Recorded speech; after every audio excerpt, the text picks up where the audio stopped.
بسم اللہ الرحمن الرحیم۔ شروع اللہ کے ببرکت نام سے جو بڑا مہربان اور نہایت رحم کرنے والا ہے۔ امید کرتی ہوں کہ آپ سب لوگ خیریت سے ہوں گے۔ آج کی اس ویڈیو میں ہم ان حوروں کا تذکرہ کریں گے جو جنت میں جنتی لوگوں کو ان کے نیک اعمال کی وجہ سے عطا کی جائیں گی۔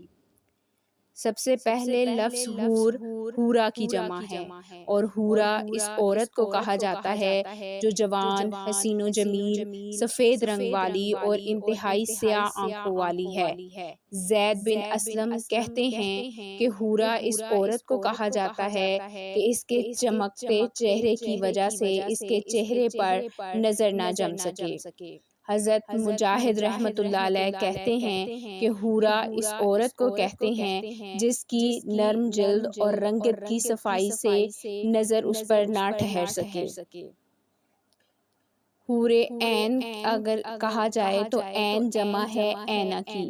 یہ ان عورتوں کو کہا جاتا ہے جن کی آنکھوں میں حسن اور خوبصورتی کی صفات جمع ہوں۔ حوروں کے حسن پر ایک جامع حدیث ہے۔ امیر المومنین حضرت ام سلمہ رضی اللہ تعالیٰ عنہ فرماتی ہیں کہ میں نے عرض کیا یا رسول اللہ مجھے حور عین کے متعلق کچھ بتائیں، تو آپ صلی اللہ علیہ وآلہ وسلم نے فرمایا حور کا معنی سفید اور عین کا معنی موٹی آنکھوں والی سیاہ اور سفید آنکھوں والی گدھ کے پروں کی طرح کی۔ میں نے عرض کیا یا رسول اللہ صلی اللہ علیہ وآلہ وسلم مجھے ارشاد خداوندی کے بارے میں بھی وضاحت کر دیں،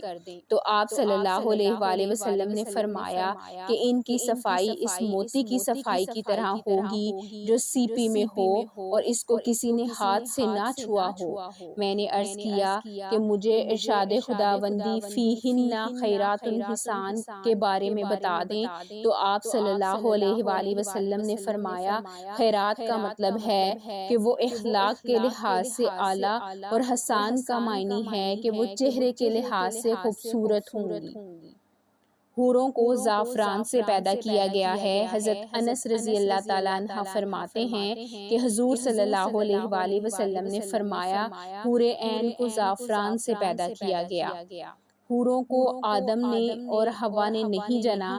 حضرت ابو سلمہ بن عبد الرحمن فرماتے ہیں کہ اللہ تعالیٰ کے دوست کے لیے جنت میں ایسی بیوی ہوگی جس کو آدم اور حوا نے نہیں جنا بلکہ وہ زعفران سے پیدا کی گئی ہے۔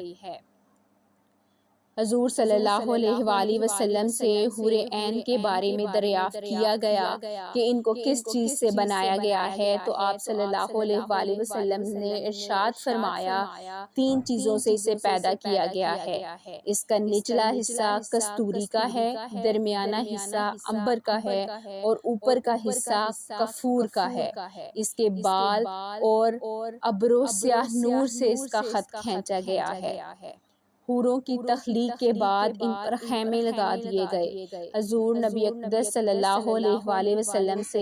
روایت کی گئی ہے کہ آپ صلی اللہ علیہ وآلہ وسلم نے ارشاد فرمایا میں نے جبرائیل سے پوچھا کہ مجھے بتاؤ کہ اللہ تعالیٰ حور عین کو کس طرح پیدا فرماتا ہے، تو انہوں نے فرمایا یا رسول اللہ اللہ تعالیٰ ان کو عنبر اور زعفران کی شاخوں سے پیدا فرماتا ہے اور پھر ان کے اوپر خیمے نصب کر دیے جاتے ہیں۔ سب سے پہلے ان کے پستانوں کو خوشبودار گورے رنگ کی کستوری سے پیدا کرتا ہے، پھر اس پر باقی بدن کو تعمیر کرتا ہے۔ حوروں کے بدن کے مختلف حصے کس طرح بنائے گئے؟ اللہ تعالیٰ نے حور عین کو پاؤں کی انگلیوں سے اس کے گھٹنے تک زعفران سے بنایا ہے۔ اس کے سینے سے گردن تک شعلے کی طرح چمکتے ہوئے عنبر سے بنایا اور اس کی گردن سے سر تک سفید کافور سے تخلیق کیا ہے۔ قطرات رحمت سے حوروں کی تخلیق کس طرح سے ہوئی؟ حضرت ابو حوض رضی اللہ تعالیٰ عنہ فرماتے ہیں کہ ہمیں یہ روایت پہنچی ہے کہ ایک بدلی نے عرش سے بارش برسائی تو اس کے قطرات رحمت سے حوروں کو پیدا کیا گیا۔ جنت کے گلابوں سے بھی حوروں کو پیدا کیا گیا۔ حضرت رباح کیسی رضی اللہ تعالیٰ عنہ فرماتے ہیں کہ میں نے حضرت مالک بن دینار سے سنا ہے کہ آپ صلی اللہ علیہ وآلہ وسلم نے فرمایا فرمایا جنت الفردوس اور جنات عدن کے درمیان واقع ہیں، ان میں ایسی حوریں ہیں جو جنت کے گلاب سے پیدا کی گئی ہیں۔ ان سے پوچھا گیا کہ ان میں کون داخل ہوگا تو فرمایا اللہ تعالیٰ فرماتا ہے وہ حضرات جو گناہ کا ارادہ نہیں کرتے، جب وہ میری عظمت کو یاد کرتے ہیں تو مجھے اپنے سامنے پاتے ہیں، اور وہ لوگ جو میرے خوف و خشیت میں پروان چڑھتے ہیں۔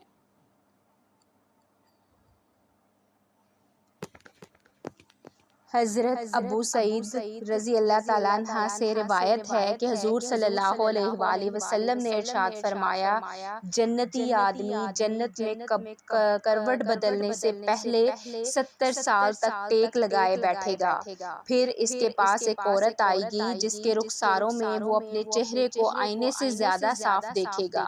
اس پر ادنا موتی مشرق و مغرب کے درمیانی حصے کو روشن کر دینے والا ہوگا، یہ اس کو سلام کرے گی اور وہ اس کے سلام کا جواب دے گا، پوچھے گا کہ آپ کون ہیں، وہ بتائے گی کہ میں مزید میں سے ہوں، اس عورت پر 70 جوڑے ہوں گے،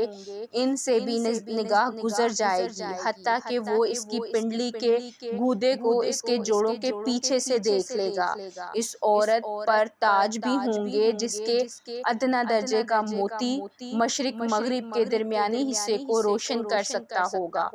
حوروں کا اپنے خامندوں کے لیے دعا کرنا، اس کے بارے میں بتایا گیا ہے کہ حوریں عین تعداد میں تم سے بہت زیادہ ہیں، وہ اپنے خامندوں کے لیے دعا کرتی ہیں کہ اے اللہ میرے اس خامند کی دین کے بارے میں مدد فرما اور اس کے دل کو عطایت کی طرف متوجہ فرما، یا ارحم الراحمین اپنے قرب کے ساتھ اس کو ہم تک پہنچا دے۔ حضرت یحییٰ بن ابی کثیر سے روایت ہے کہ حوریں عین اپنے خامندوں سے جنت کے دروازوں پر ملاقات کریں گی اور خوبصورت ترین ترنم کے ساتھ کہیں گی کہ ہم نے عرصہ دراز تک آپ حضرات کا انتظار کیا ہے، ہم راضی رہنے والی ہیں، کبھی ناراض نہ ہوں گی، ہم ہمیشہ جنت میں رہنے والی ہیں، کبھی نکالی نہیں جائیں گی، ہم ہمیشہ زندہ رہنے والی ہیں، کبھی نہیں مریں گی، اور یہ بھی کہیں گی کہ آپ میرے محبوب ہیں اور میں آپ کی محبوبہ ہوں، میں آپ ہی کے لیے ہوں، میرے نزدیک آپ کی ہم بستری کرنے والا کوئی نہیں۔ نبی کریم صلی اللہ علیہ وآلہ وسلم نے ارشاد فرمایا اس ذات کی قسم جس کے قبضے میں میری جان ہے، بے شک وہ اپنی قبروں سے نکلیں گے تو وہ اپنے سامنے سفید ایسی اونٹنیوں کو پائیں گے جن کے پر ہوں گے، ان پر سونے کے کداوے ہوں گے، ان کے جوتوں کے تسمے چمکتے ہوئے روشن ہوں گے، ان اونٹنیوں کا ہر قدم حد نظر تک ہوگا اور وہ جنت کے دروازے تک پہنچ جائیں گے، تو ان کی زنجیر سرخ یاقوت کی ہوگی جس کے گرد سونے کے تختے ہوں گے، اور جنت کے دروازے پر ایک درخت ہوگا جس کی جڑوں سے 2 چشمے پھوٹ رہے ہوں گے، تو جب ان میں سے ایک سے پانی پیئیں گے تو ان کے چہروں میں آرام کی تازگی پھیل جائے گی، اور جب وہ دوسرے چشمے سے وضو کریں گے تو ان کے بال کبھی گندے نہیں ہوں گے، پھر وہ زنجیروں کی تختوں پر ماریں گے تو زنجیر کی آواز سنائی دے گی، پھر وہ آواز حوروں کو پہنچے گی تو وہ معلوم کر لیں گی کہ ان کا خامند آ گیا ہے، جلد بازی ان کو ہلکا پھلکا کر دے گی، اور پھر وہ جنت کے کیمپ کو جلد دروازہ کھولنے کو کہیں گی، پھر وہ اس کے لیے دروازہ کھولے گا، پس اگر اللہ تعالیٰ نے اپنی پہچان اس کو نہ کروائی ہوتی تو یہ آدمی اس کیمپ کو دیکھ کر سجدے میں گر جاتا، جبکہ وہ اس کی چمک اور روشنی دیکھے گا، پھر وہ کہے گا میں تیرا کیمپ ہوں، مجھے تیرے ہی لیے مقرر کیا گیا ہے، پھر وہ اس کے پیچھے پیچھے چلتا ہوا اپنی بیوی کے پاس پہنچ جائے گا تو وہ جلد سے اٹھے گی اور خیمے سے نکل کر اس سے بغل گیر ہوگی اور کہے گی تو میری محبت ہے اور میں تیری محبت ہوں اور راضی رہوں گی، کبھی ناراض نہیں ہوں گی۔ یہ حوریں نیک لوگوں کو عطا کی جائیں گی۔